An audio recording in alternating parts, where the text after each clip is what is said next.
Hello everyone, this is Megha, principal of Kids Villa Kindergarten and the Pioneer International School. So today we are live. Today I'm live to share something about our school. So please join our live quickly so that I can share some information about our school.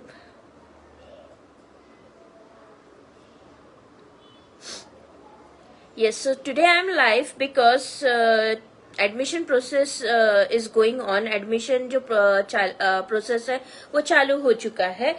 तो सभी schools में चालू हो चुका है. सो एक ये हमारा माध्यम है आपकी तरफ से हमारे स्कूल के बारे में इंफॉर्मेशन पहुंचाने का कि what the feature we are going to give to your child. तो ये चीजें मैं आज कुछ डिस्कस करने वाली हूँ आपके साथ. तो प्लीज आप बने रहिए लाइव, और अगर अच्छा लगता है तो प्लीज लाइक करिए. सो टुडे लाइफ का यही मेरा कंसर्न था कि एडमिशन के बारे में बताना था. अभी इंक्वायरीज बहुत सारी आ रही है, लेकिन जो सोशल मीडिया पे हमारे फॉलोवर्स है, जो सोशल मीडिया पे यूट्यूब पे जो हमारे सब्सक्राइबर्स है, तो कैसा है कि अगर वो स्कूल नहीं भी आते हैं तो उनको यहाँ से भी इंफॉर्मेशन कलेक्ट करने में या फिर अपने फ्रेंड्स सर्कल में या फिर रिलेटिव्स को शेयर करने में आसानी जाएगी. सो इसलिए आज इन्फॉर्मेशन हम लोग शेयर करेंगे. So, Kids Villa Kindergarten and Pioneer International School admissions are open from play group to 9th standard. हम लोग एडमिशन्स ओपन कर चुके हैं. एडमिशन्स रहेगा प्ले ग्रुप से लेकर तो 9th स्टैंडर्ड तक एडमिशन्स ओपन हो जाएंगे. तो आपको जो फीचर्स है वो मैं आपको शेयर कर दूं कि क्या क्या फीचर्स है हमारे पास में. सो फर्स्ट ऑफ ऑल जो सिलेबस रहेगा दैट इज एनईपी अलाइंड रहेगा. NEP align national education policy के अकॉर्डिंग अलाइंड ये रहता है. अब बहुत सारी क्वेरीज रहती है कि मैम स्टेट रहता है या सीबीएसई रहता है. तो एक मैं बात आपको बता दूं कि अप टिल KG2 जो यूकेजी तक होता है वो तो सीबीएसई में ही सभी चीजें चलती है. मीन्स अब उसको सीबीएसई बोर्ड के तरह का जो एनईपी अलाइन जिसको कहते हैं वो सीबीएसई बोर्ड के अलाइन ही रहता है, तो उसके हिसाब से चलता है. Then from first standard to up till the 8th standard, first से लेकर 8th स्टैंडर्ड तक हम लोग सीबीएसई पैटर्न चलाते हैं. एंड देन फिर 9th एंड 10th में स्टेट बोर्ड होता है. तो ये इन्फॉर्मेशन यानी हम लोग कुछ हिडन रखते नहीं है. बहुत सारे पेरेंट्स को कंफ्यूजन होता है कि मैम सीबीएसई मीन्स एफिलिएटेड, ऐसा नहीं, ऐसा नहीं. तो एडमिशन्स इस चीज के लिए ओपन रहेगी. और नर्सरी क्लास में तो ऑलरेडी वी हैव 10 एडमिशन्स. हमारे पास 10 एडमिशन्स अभी तक की हो चुकी है और कंफर्म एडमिशन्स हो चुकी है. सो जो हमारा सिलेबस रहेगा वो एनईपी अलाइंड रहेगा और उसके बुक्स भी जो रहेंगे उसी के हिसाब से रहेंगे. पहले तो मैं आपको फीचर्स बता दूं कि फीचर्स और एज क्राइटेरिया भी बता दूं आपको कि नर्सरी के लिए 3 years रहेगा, 3+ या फिर 3+. फिर एलकेजी के लिए जो KG1 में बच्चा जाता है उसके लिए 4 या फिर 4+ रहेगा. एंड फिर उसके बाद जो बच्चा यूकेजी में जाता है तो उसके लिए 5 या फिर 5+ रहेगा. तो ये रहेगा. लाइफ है कि नहीं है? हाँ, ठीक. सो ये फीचर्स रहेंगे. तो ये फीचर्स में एज क्राइटेरिया ये रहेगा. फर्स्ट स्टैंडर्ड में 6 year का क्राइटेरिया है. फिर उसके बाद में आप एक साल आप बढ़ाते चले जाइए. तो ये एज क्राइटेरिया रहना चाहिए बच्चों का. अब सीसीटीवी कैमरास हमारे स्कूल में अवेलेबल है. सीसीटीवी कैमरास का पूरे के पूरे उत्तर नागपुर में आपको कहीं पे भी कोई स्कूल नहीं मिलेगा जो सीसीटीवी कैमरास का एक्सेस देगा. हम लोग ये एक्सेस देते हैं nursery, KG1 and KG2 plus play group को भी एक्सेस देते हैं. क्योंकि कैसा होता है कि छोटे बच्चों के पेरेंट्स बहुत ज्यादा मीन्स ये हो जाते हैं, मीन्स पैनिक हो जाते हैं. बच्चा स्कूल जाता है तो उन्हें डर लगता है कि मेरा बच्चा रहेगा नहीं रहेगा, मेरा बच्चा क्या कर रहा है. और मोस्ट ऑफ द स्टूडेंट्स क्या करते हैं ना, स्कूल नहीं जाना होता है तो व्हाट दे विल से कि मैम ने मारा है या मैम ने डांटा है. तो पेरेंट्स कैसा कि एग्री कर लेते हैं कि नहीं मैम ने तो मारा ही होगा इसलिए ये रो रहा है. तो ये सब चीजों को सॉर्ट आउट करने के लिए हमने पेरेंट्स को लाइव एक्सेस दे दिया है. आप घर पे बैठ के बच्चे को देख सकते हैं कि आपका बच्चा क्लासरूम में क्या कर रहा है। उसमें आपको टीचर भी दिखेगा, यानी मीन्स लाइव क्लासरूम आपको देखने मिल जाएगा। तो लाइव क्लासरूम का एक्सेस कोई भी नहीं देता है, लेकिन हम देते हैं बिकॉज वी नो दैट कि हमारे टीचर्स पढ़ाते हैं और हम बहुत सिक्योरिटी लेवल पर बच्चों के साथ चलते हैं। तो ये चीजों को जो क्वेरीज होती है, और एज अ पेरेंट भी मैं समझ सकती हूँ आपका कि ये जो क्वेरीज होती है ये सभी पेरेंट्स को मीन्स पैनिक कर देती है, परेशान करती है। मेरा बच्चा स्कूल जाएगा तो कैसे, कोई भी पेरेंट है देखना चाहेगा अपने बच्चे को। फिर फर्स्ट ऑनवर्ड्स तो बच्चे बड़े हो जाते हैं, उनका भी कैमरास ऑन रहता है, लेकिन हम लोग उसका एक्सेस नहीं देते हैं। सो एक्सेस मिलेगा आपको, आप घर पे बैठ के बच्चे को देख पाएंगे कि आपका बच्चा क्या कर रहा है। इसका एक पॉजिटिव पॉइंट भी होता है, अगर बच्चा रिस्पॉन्ड नहीं करता है, फिर टीचर कभी कभी बताते तो पेरेंट्स को कैसा यकीन नहीं होता है, क्योंकि बच्चे का कैसे कि दो मूड स्विंग्स होते हैं। कैसे कि घर पे कोई कोई बच्चा बहुत बोलता है तो स्कूल में नहीं बोलता है, कोई कोई बच्चा स्कूल में बहुत बोलता है तो घर में नहीं बताता है। तो ये सब चीजें मिसअंडरस्टैंडिंग क्लियर करने के लिए हम लोग लाइव कैमरा एक्सेस बच्चों को देते हैं। देन फिर हमारे पास आता है कि ई लर्निंग सिस्टम, हर क्लासरूम में ई लर्निंग फॉलोअप हम लोग करते हैं। उसके साथ साथ हमारे पास मैग्नेटिक बोर्ड्स है। मैग्नेटिक बोर्ड्स में एक ऐसा फ्लैश कार्ड्स हो गए, जैसे हम लोग सिखाते हैं कि फ्लैश कार्ड्स के थ्रू सिखाते हैं। मैम फ्लैश कार्ड्स है क्या अपने पास, बाहर निकले?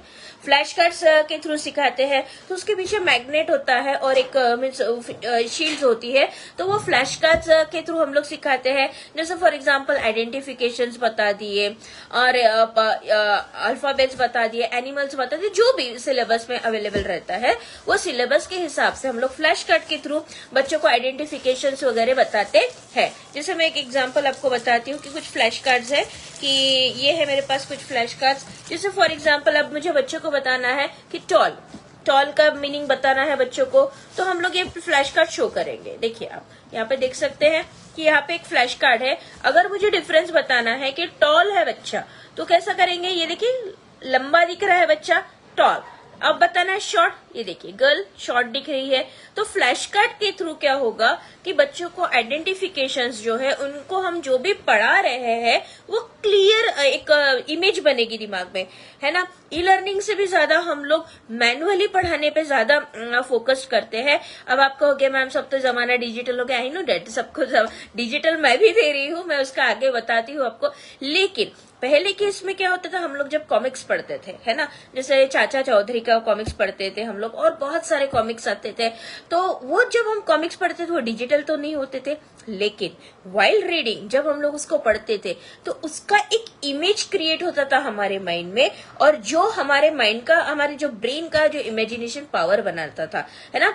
तो क्या होता था कि एक स्टोरी हमारे दिमाग में खुद ब खुद पिक्चर्स देख के बन जाती थी। तो इससे क्या होता था कि हमारा ब्रेन का जो थिंकिंग स्किल है वो ज्यादा बढ़ती थी।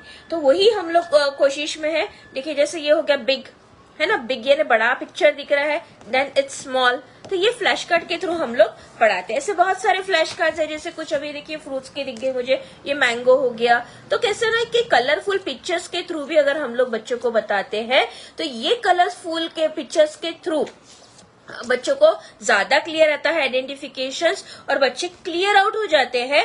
और बच्चे कैसा है कि यूजुअली मीन्स विजन के थ्रू, है ना, विजुअली तो बच्चे इसमें भी देख रहे हैं, ई लर्निंग में भी देख रहे हैं, और विजुअली फ्लैश कार्ड्स भी देख रहे हैं। तो इससे क्या होगा कि बच्चों का थिंकिंग स्किल बढ़ेगा। इसके साथ साथ हम लोग ई लर्निंग भी बच्चों को दिखाते हैं, टीवी पे भी दिखाते हैं, उसके साथ साथ हमारे पास बुक्स भी डिजिटल है। तो ये भी चीजें हम लोग शेयर कर सकते हैं कि जैसे डिजिटल बुक्स क्या है मैं उसके बारे में बताती हूँ आपको। तो ये रहेगा फ्लैश कार्ड के बारे में। फिर उसके बाद आते हैं हम लोग फोनिक्स की ओर, बच्चों को हम लोग फोनिक्स पढ़ाते हैं, है ना। फोनिक्स पढ़ाने के बाद मीन्स कैसा कि फोनिक्स कैसा होता है, जैसे ए फॉर हम लोग एप्पल पढ़ाते हैं, तो ए का साउंड क्या आएगा बेटा, आ। बी का साउंड क्या आएगा बेटा, ब। सी का sound, so first of all we will introduce 42 letter sound. Then फिर हम लोग डायग्राफ्स पढ़ाते हैं, देन ब्लेंडिंग वर्ड्स पढ़ाते हैं, then 2 letter, then 3 letter, then 4 letter, ऐसे ब्लेंडिंग वर्ड्स हम लोग पढ़ाते हैं। तो ब्लेंडिंग वर्ड्स के थ्रू क्या होता है, जैसे हम लोग मराठी में हिंदी में पढ़ते हैं, घ र, घ बनाएंगे फिर र बनाएंगे जोड़ के, घ र, च ल। सेम अगर बच्चे को कैट पढ़ना है तो कैसा पढ़ेगा, ख आ च कैट, ए छ सैट। इस पढ़ना रहे तो आई को ई कहते हैं, ई इस। तो ऐसे हम लोग उनका बेस क्रिएट करेंगे। सो 42 लेटर से साउंड से बेस क्रिएट होना स्टार्ट हो जाएगा। देन अप टिल KG2 ये चलेगा। अप टिल KG2 आपका बच्चा जो है वो रीड और राइट कर पाएगा फुल्ली, ये हमारा गारंटी है। और इसके साथ ही कैसा है कि फोनिक्स में एडवांस लेवल्स जो आते हैं, जो जॉली फोनिक्स के फेजेस आते हैं, वो भी हम लोग स्कूल में पढ़ाते हैं। साथ ही साथ नर्सरी के बाद हम लोग पूरा ब्लेंडिंग वगैरह तो पढ़ा ही देते हैं। रिटर्न में भी हम लोग स्ट्रोक्स एक्टिविटीज करवाते हैं, ड्राइंग करवाते हैं, और बहुत सारी एक्टिविटीज हमारे स्कूल में होती है। जैसे every Friday and Saturday we have activity day. अब ऐसा नहीं कि एक्टिविटी करा रहे पढ़ा कुछ नहीं रहे, ऐसा नहीं। मंडे टू थर्सडे हम लोग पूरा एकेडमिक सेशन पढ़ाते हैं। उसमें फिर पहले स्टार्टअप कहाँ से होता है? ओरल से। अब सेशन कहाँ से होगा स्टार्ट? सेशन पहले तो असेंबली से स्टार्ट होता है। कोई भी स्कूल जाइए आप, असेंबली इज मस्ट। असेंबली आने से क्या होता है? असेंबली में आने से मीन्स क्या होता है कि बच्चों को डिसिप्लिन लगता है। सबसे पहले तो लाइन में कैसे खड़े रहना, स्टिल कैसे खड़े रहना, फिर प्रेयर को कैसे वो बराबर रेसिटेट बोलना, फिर राष्ट्रगीत क्या होता है, उसके बाद फिर हम लोग जीकेस बताते हैं, फिर कॉन्स्टिट्यूशन ऑफ इंडिया बोलते हैं बच्चे, प्लेज बोलते हैं। तो ये सब चीजें उसमें आती है। न्यूज बताते हैं, थॉट्स बताते हैं, और एक साथ खड़े ग्रुप में खड़े एक सिविक सेंस उसमें क्रिएट होता है बच्चों में कि how to be a discipline. और फिर उसके साथ वहां पे हम लोग क्या करवाते हैं कि उसमें बच्चों के नेल्स चेक होते हैं, मीन्स एक प्रॉपर कि आपका अटायर कैसा है, तो उसका भी आदत बच्चों को लगता है। और असेंबली के साथ साथ जो बच्चे लेट वगैरह आते हैं तो लॉक लगा देते हैं हम लोग, कि ताकि उनको टाइम का भी पंक्चुअलिटी समझे कि इतने बजे असेंबली स्टार्ट होता है, एंड असेंबली अटेंड करना हमारे लिए बहुत जरूरी होता है। आफ्टर असेंबली फिर वार्म अप होता है। वार्म अप होने के बाद फिर बच्चे कराटे के लिए जाते हैं। छोटे बच्चे पहले जाते हैं, बड़े बच्चे बाद में जाते हैं। तो पहले बच्चे कराटे के लिए जाते हैं। आफ्टर कराटे बच्चे क्लासरूम में आते हैं। They take 5 minute nap, water वगैरह जो पीना रहता है वो पी लेते हैं। फिर उसके बाद ओरल स्टार्ट होता है। पहला फेज क्या होता है? ओरल का स्टार्ट होता है। फिर ओरल में क्या करवाते हैं बच्चों से? हम लोग पहले राइम्स बुलवाएंगे, टीचर बोलेगा, उसके पीछे फिर बच्चे रेसिटेट करेंगे, स्टोरीज बताते हैं, जो मैंने आइडेंटिफिकेशन बताए हैं वो बताते हैं। जो भी मंथली सिलेबस में रहता है वो सब चीजें टीचर्स उनको रेसिटेट करवाती है। मॉर्निंग में ही ये क्यों करते हैं? लंच ब्रेक के पहले। इसके 2 बेनिफिट्स है। मॉर्निंग में बच्चा जब आता है तब बच्चा कैसा कि फ्रेश रहता है, एक्टिव रहता है। तो उसमें फिर कैसा है कि ये जो ओरल वर्क, जो वार्म अप जो हो जाता है, अच्छा खासा वार्म अप हो जाता है। और उसके बाद फिर जब रिसेस आती है तो बच्चा खाना भी खा लेता है, बिकॉज दे फील टायर्ड, कि उन्होंने इतनी सारी एक्टिविटीज कर लिए है कि फिर वो दे विल फील टायर्ड। और फिर वो जैसे टायर्ड फील करते हैं तो थोड़ा हंग्री महसूस करते हैं, प्यास लगती है। तो ये एक बेनिफिट रहता है कि फिर वो आराम से खाना खा लेते हैं। आफ्टर दैट फिर हम लोग आफ्टर दी लंच ब्रेक हम लोग रिटर्न का पोर्शन स्टार्ट करवाते हैं बच्चों से। डेली का 3 सब्जेक्ट्स पढ़ाया जाता है, इंग्लिश, हिंदी एंड मैथ्स, और ईवीएस भी पढ़ाया जाता है। उसके साथ साथ ऐसा नहीं है हम लोग no homework schooling, no school, वो नो होमवर्क वाला जो स्कूल होता है हम वो नहीं है।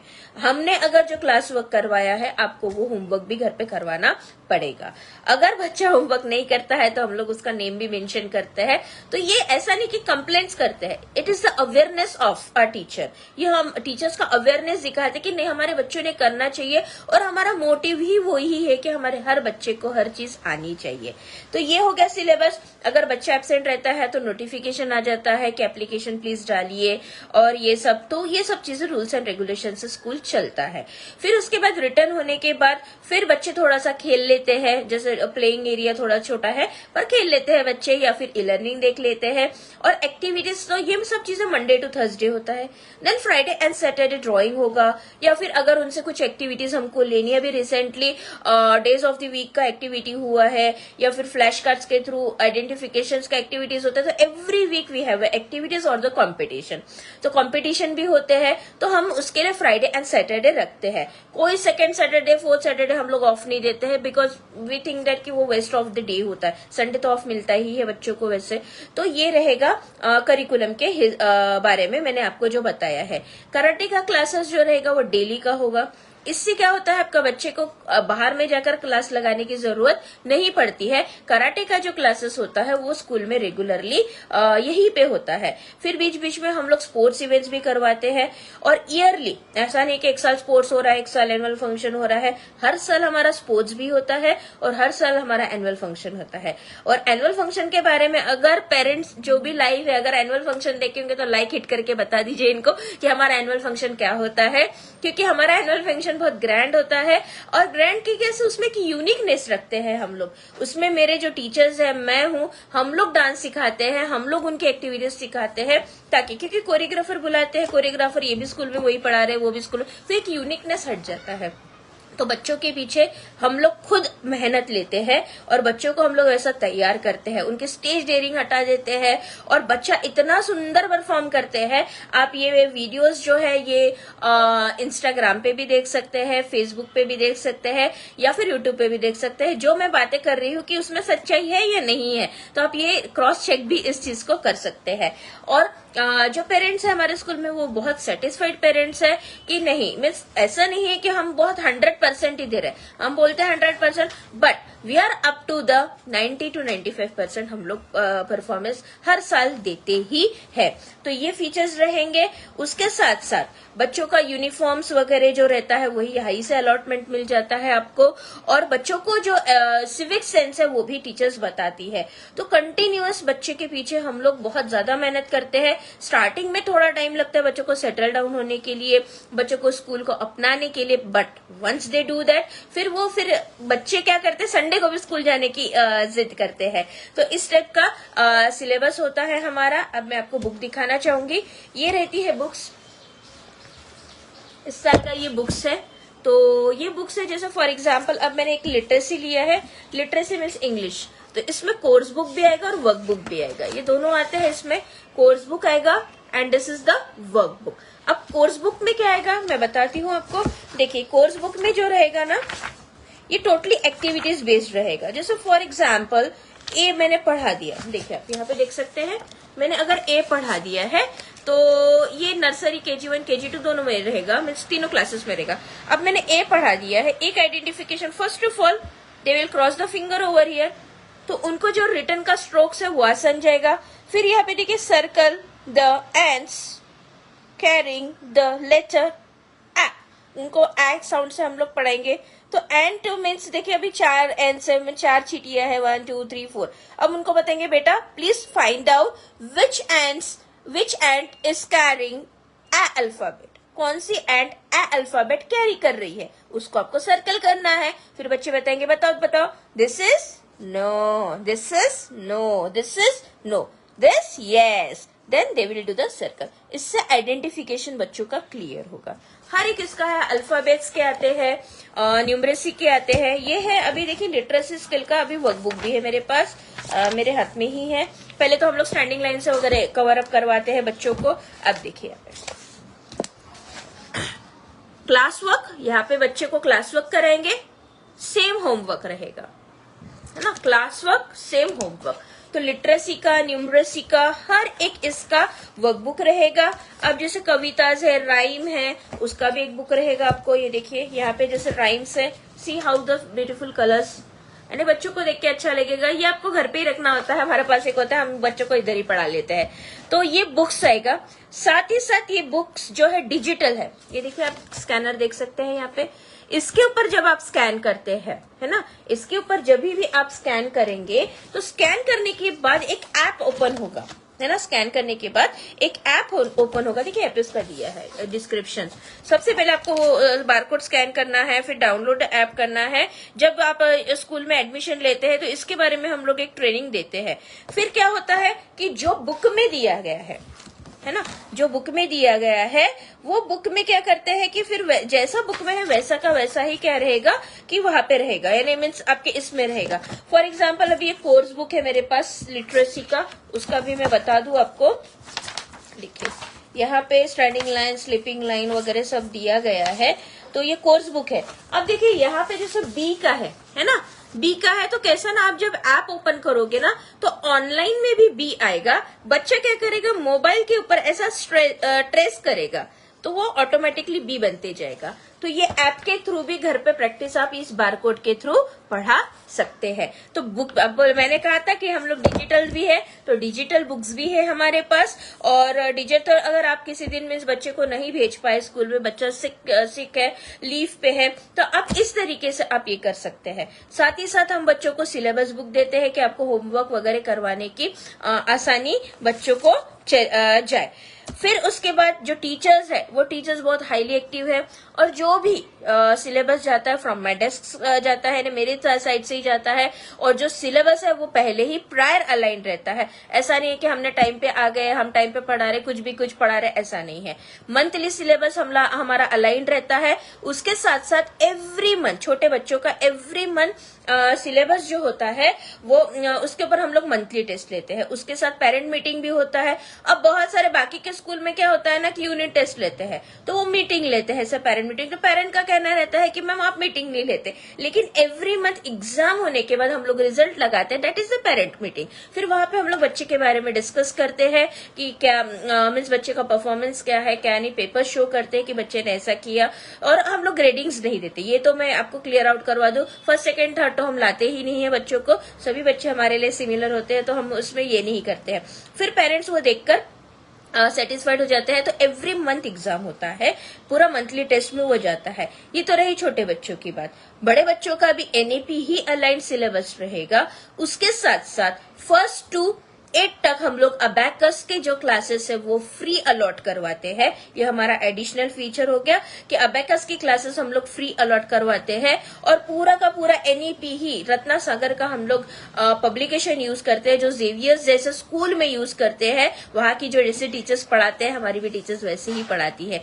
मेरे बच्चे जो है वो मीन्स ओरली भी आपको इतना कुछ नॉलेज बता पाएंगे कि मीन्स जो बुक्स में है वो लेसन्स भी एक्सप्लेन कर पाते हैं। वो भी बुक डिजिटल होती है और उसके ऊपर हम लोग खास ध्यान देते हैं।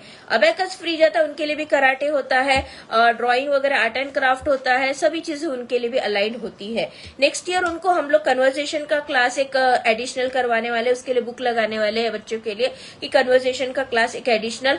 और एक चीज हम लोग क्लास लगाने वाले हैं, फाइनेंशियल करियर का क्लास लगाने वाले हैं। मैम उस दिन वो अजय सर ने एक बुक नहीं बंच ला के रखे थे यहाँ पे स्पेसिमेंस का, उसमें एक फाइनेंशियल करियर का बुक होगा। हाँ। तो ये साल हम लोग बड़े बच्चों को कैसा कि एक फाइनेंशियल अपडेट भी देने वाले हैं। बैंकिंग बहुत बच्चों को नहीं आती है, मनी नहीं समझते। आज क्या है, आज का जमाना जो है इकोनॉमिकली स्ट्रांग हो रहा है। पहले हमें कहाँ समझता था कहाँ पे एसआईपी करना है, कहाँ पे क्या करना है, कहाँ पे इन्वेस्टमेंट करना है, हमें ये चीजें नहीं पताती रहती थी और हम लोग मिडिल क्लास में ही रह जाते थे, है ना। स्मार्ट वर्क हमें नहीं आता था। क्यों? क्योंकि हमें स्कूल में ये चीजें नहीं पढ़ाई गई थी कि फाइनेंशियल यानी जो इंटेलिजेंसी होती है कि वो कैसी होती है, कि मीन्स लॉस क्या होता है, प्रॉफिट क्या होता है, आपको सेविंग कैसे करनी चाहिए। तो ये सब चीजें कैसा होता है ना कि ये हमको नहीं पढ़ाया जाता था। So we do not aware. फिर हमको सीए को मिलना पड़ता है कि कैसा बताइए, उनको प्लान आउट करने पड़ते हैं। तो नेक्स्ट ईयर ये भी फीचर ऐड होने वाला है जो फाइनेंशियली बच्चों को बताएगा कि ये बच्चे का मीन्स फाइनेंशियल, जैसे मैंने आपको 2 रुपीज दिया, फिर इतने का आपने पैसे का हाँ ये खरीदा है, तो कितना क्या बचेगा। तो ये चीजें आएगी। ये देखिए मेरे पास ग्रेड 5 का है, कुछ पैसे में नहीं लिखे, फाइनेंशियल लिटरेसी। तो पहले ये बुक्स नहीं आती थी, अभी जमाना एडवांस हो गया है। सो ये चीजें हमने लगाई है। नेक्स्ट ईयर हम लोगों का ये प्लान आउट है। अब इसका मैं आपको समरी भी बता दूं, दिखाती हूँ मैं इसका आपको समरी कि समरी में क्या रहेगा। देखिए जैसे ये वोकैबलरीज होती है ना, ये वोकैबलरीज देखिए, जैसे इसमें मनी के रिलेटेड वोकैबलरीज है ना। फॉर सेल, उसके बारे में क्या है, सेल के बारे, यानी ये जो चीजें होती है पहले वोकैबलरीज होगी। फाइनेंशियली की वोकैबलरीज है, इंग्लिश की वोकैबलरी नहीं है, ये फाइनेंस का है। अभी देखिए यहाँ पे features of the fishing, question and answers, shopping for mom, ठीक है। अभी यहाँ पे देखो एक लेसन दिया है शॉपिंग फॉर मॉम। अब एक बच्चे के पास कुछ पैसे है, उसने अपना मम्मी के लिए एक रिंग खरीदा है, ये खरीदा है, कितना बजट बिठाएगा, वो लेसन पूरा एक्सप्लेन होगा कि कैसे क्या होगा और किससे, और उसके रिलेटेड देखिए क्वेश्चन आंसर्स भी उसमें अलॉटमेंट दिया गया है।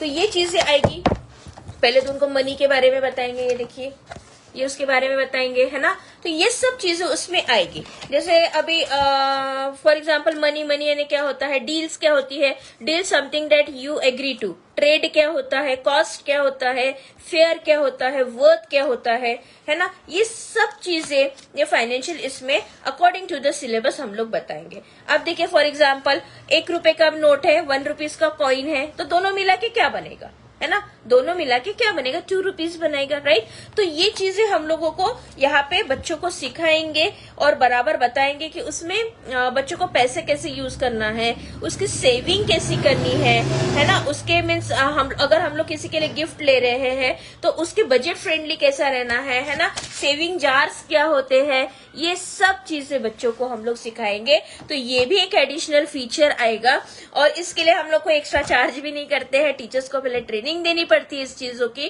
फिर भी हम लोग इसका कोई एक्स्ट्रा चार्ज नहीं करते हैं। तो हमारे पास अबैकस भी है, प्लस ये फाइनेंशियल लिटरेसी है, जो कि आज के जमाने में बहुत बहुत बहुत इंपॉर्टेंट है। बच्चों को करेंसी समझ में आनी चाहिए, बच्चों को इन्वेस्टमेंट समझ में आने चाहिए। तो ये अगर बचपने से ही करते हैं बच्चे तो उनके लिए फिर आसान ही जाएगी। उनके जो जब वो लोग रिस्पॉन्सिबिलिटीज निभाने में ये आ जाएंगे तो उनके लिए ये सब चीजें आसान रहेगी, क्योंकि स्कूल टाइमिंग में ही ये लोग पढ़ चुके हैं। तो ये रहेगा बड़े बच्चों का फीचर्स। नेक्स्ट ईयर हम लोग 9th के बैच में जाएंगे, उसके बाद 10th के बैच में जाएंगे। तो ऐसा रिजल्ट लगेगा हमारे स्कूल का। And every year we have the functions and all the things, miss हर चीज हैपनिंग होती रहती है। मिस हम लोग रुकते नहीं, हमें ऐसा लगता है छुट्टियां जब आती है, हॉलीडेज क्या रही, क्यों छुट्टी आई, नहीं चाहिए थी हमें। टीचर्स भी कहते हैं मैम हमें छुट्टियां नहीं चाहिए थी, हमें पढ़ाना है। सो इतना जो स्कूल में डेडिकेशन है, इतना जो स्कूल में एक्टिवनेस है, और वो स्कूल में मैं एज अ प्रिंसिपल करके करती हूँ। जब आप एडमिशन करोगे तो आप मुझे बैठा हुआ कभी नहीं पाओगे, हमेशा आप मुझे टीचर्स के बीच में पाओगे कि जो हमेशा इंस्ट्रक्ट कर रहे हैं, उनको सपोर्ट करके कमान उनके हाथ में है। तो इस टाइप का प्रिंसिपल है। तो अगर आपको इस टाइप के एंथुजियास्टिक स्कूल में अगर एडमिशन लेना है तो please you are welcome to our school Kidsvilla kindergarten. सभी को पता है, आप गूगल पे भी जाके हमारा रेटिंग चेकआउट कर सकते हैं। और स्टडीज के रिलेटेड भी मैं गारंटी लेती हूँ। तो अगर आपको बच्चे का एडमिशन करना, बिकॉज एडमिशन अभी से ही स्टार्ट हो चुकी है। अगर हमारे एक एक क्लास में 40 स्टूडेंट्स है ना, LKG में 40 है, UKG में 40 है, फर्स्ट स्टैंडर्ड हमारा इस साल का 17 स्टूडेंट्स का बैच बना है। नेक्स्ट ईयर हमारा जो टारगेट है वो 25 to 30 स्टूडेंट्स का टारगेट है। तो धीरे धीरे हमारा डेवलपमेंट मीन्स जैसे जैसे बच्चे आते हैं वैसे वैसे डेवलपमेंट भी होते चले जाएगा। और पढ़ाई के मामले में तो हम लोग बिल्कुल ये करते ही नहीं, हम लोग मोटर स्किल्स बढ़ाते हैं, बच्चों की थिंकिंग स्किल्स बढ़ाते हैं, स्पोर्ट्स में हम लोग उनको एक्टिव करते हैं, कॉन्फिडेंस बढ़ाते हैं, छोटे छोटे प्रोग्राम्स के थ्रू उनका स्टेज फेयर निकालते हैं, स्पीच रहता है, साइंस एग्जीबिशंस रहते हैं, और बहुत कुछ फेट रहता है, बहुत कुछ ऐसा रहता है जो सभी स्कूल्स में होता है। इस साल हमने ओलंपियाड का एग्जाम्स भी लिया है, जो स्कॉलरशिप का एग्जाम्स होता है। And you can't believe that कि मेरे बच्चे 2nd लेवल तक भी पहुंच चुके हैं। और 2nd लेवल का एग्जाम देने के बाद अब देखते हैं 3rd लेवल पे आते हैं या नहीं आते, उसका भी मैं वीडियो शेयर करूंगी आपके साथ। सो प्लीज अगर आपको एडमिशन करनी है and you are searching for the best school, so Kidsvilla kindergarten is the best place for your child. This is the place where you will get all the things. तो अगर आपको admission करने है so admissions are open. आप enquiry का timing जो रहेगा वो date is the 9 o'clock to 3 o'clock, 9 बजे से लेकर तो 3 बजे तक आप अभी भी एडमिशन के लिए आ सकते हैं। प्रोसेस चालू हो चुका है। और हाँ, ये भी बता दूं कि मार्च के एंड अप्रैल तक हम लोग एडमिशन क्लोज पे चले जाते हैं, क्योंकि क्लासेस फुल होती जाती है। तो उसके पहले ही आपको एडमिशन करवाना है। कुछ ही दिनों में आपके पास ये ब्राउचर्स आएंगे, ये इसमें बारकोड है, इसके ऊपर अगर आप स्कैन करेंगे तो डायरेक्टली यूट्यूब का और इंस्टा का पेज ओपन हो जाएगा, तो उससे भी आप समझ पाएंगे। वीडियोस आप चेक करिए कि जो मेरी बातें हैं वो सच्ची है या नहीं है। So thank you so much and I hope कि आपको ये इन्फॉर्मेटिव वीडियो लगा होगा मेरा। So thank you so much and take admission at a school. कोई भी रिलेटिव्स होगा, जो भी होगा, उनको बताइए। Thank you so much.